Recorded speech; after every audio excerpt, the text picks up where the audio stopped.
important to understand, I'm going to try my best to take my time, but I cannot take my time because I need to get in and get out. But it's important to understand when we see this scripture and when we see this prophecy that Isaiah is talking to the children of Israel from a standpoint of something that they have no context for.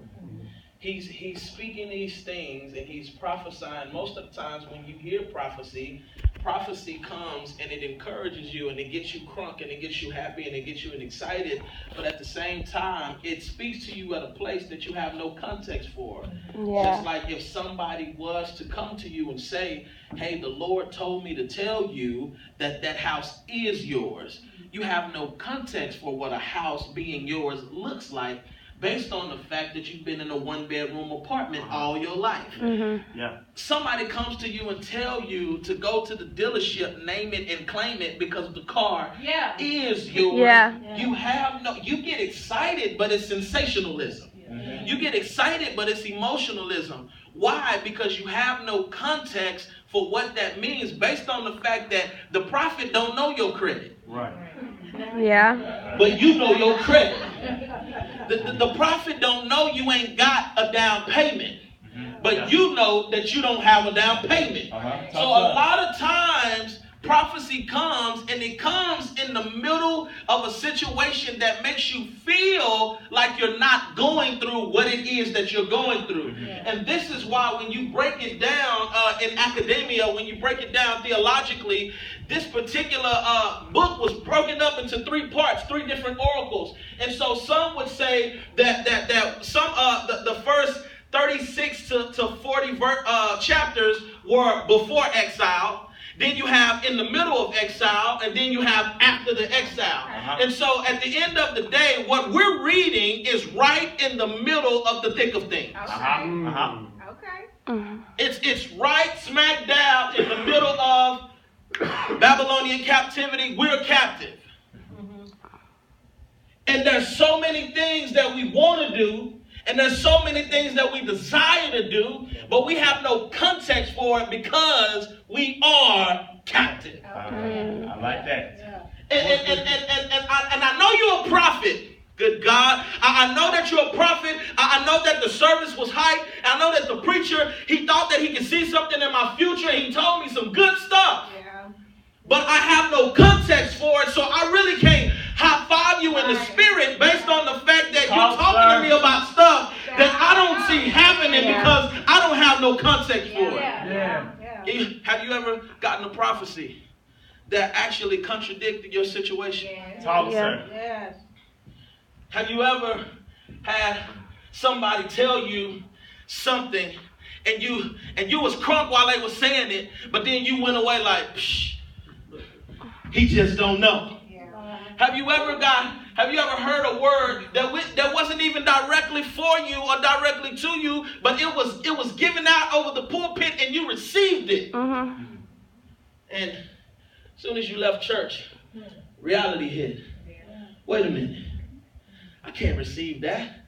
He had to have been talking to somebody else. He had to have been talking about somebody else. Yes, sir. I wish I had time to unpack it, but I'm looking at my clock. But without unpacking it, I want to talk to you about a certain part of this whole prophecy, and that is the part of harvest, the part of seeds, the part of water, the part of his word not returning to him void, the part of it comes after the fact of him saying, just like, good God, I don't want to get ahead of myself, but it comes after him. He's talking about his word not returning to him void after the fact that he's talking about rain, and he's talking about snow, and he's talking about it falling to the earth and plenishing the earth so that it flourishes and buds. And then he says, my word. He's saying something else, and then he says my word. But what happens is we don't pay attention to the first part because we're so crunk about his word not returning to him void. But in Hebrew, this is called the avos of a thing. Yeah. It is the first thing that really, really, really makes the whole thing work. Yes. And so a lot of times, what a lot of people don't understand is when prophecy comes to you and you have no context for it, what God is really doing is he's sending his word through a prophet to speak to a seed. Wow.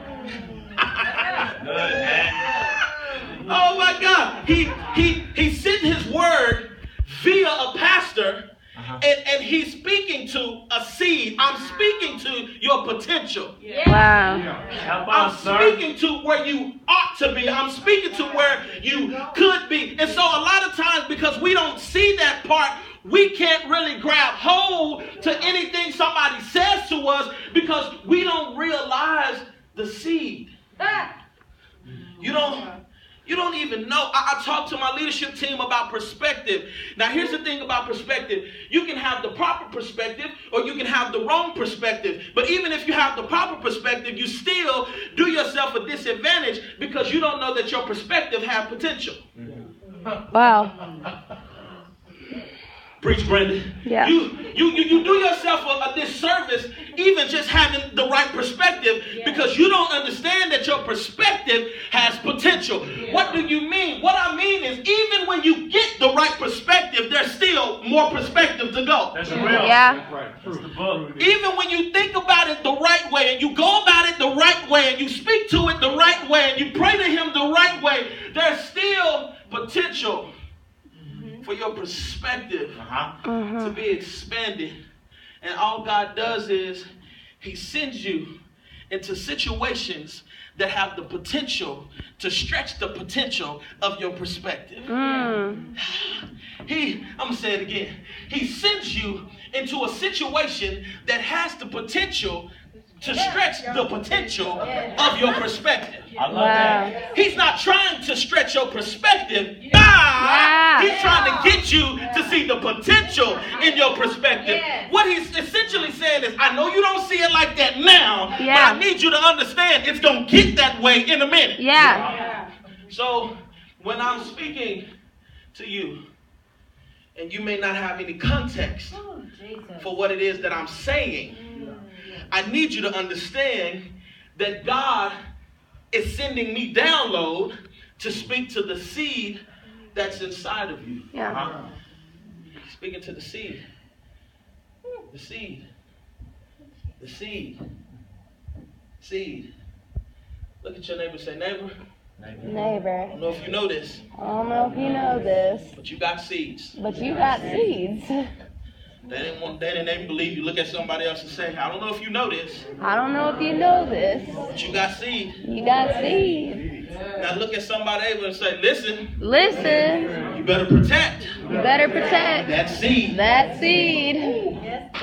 Yeah. When you don't know that you have seed, then you will live your life scattering seed.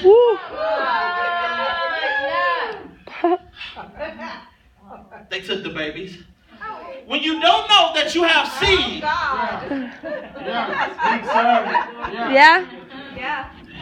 it's over your head. Again, they took the babies. When you don't know that you have seed, you will live your life scattering seed all over the place. Wow.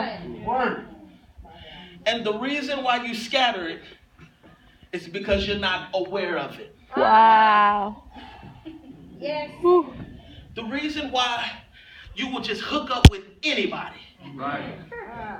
is because you're not aware of it. Wow. The reason why you would yoke up to any job Talk, sir. Yeah. is because you Talk, sir. see, a lot of us, we settle for $13 an hour. Talk, sir. You talking, Come on. man. And I understand that 13 is more than you've ever made in your life. That is the right perspective. Man, I'm preaching in here. I am preaching in here. That is the proper, good God, can we, I want to throw something. That's the proper perspective. Listen, God, I am excited because you gave me a job that paid me $13 an hour, and this is the most I've ever made in my life. That's the proper perspective. But when you don't realize the seed, you'll settle for $13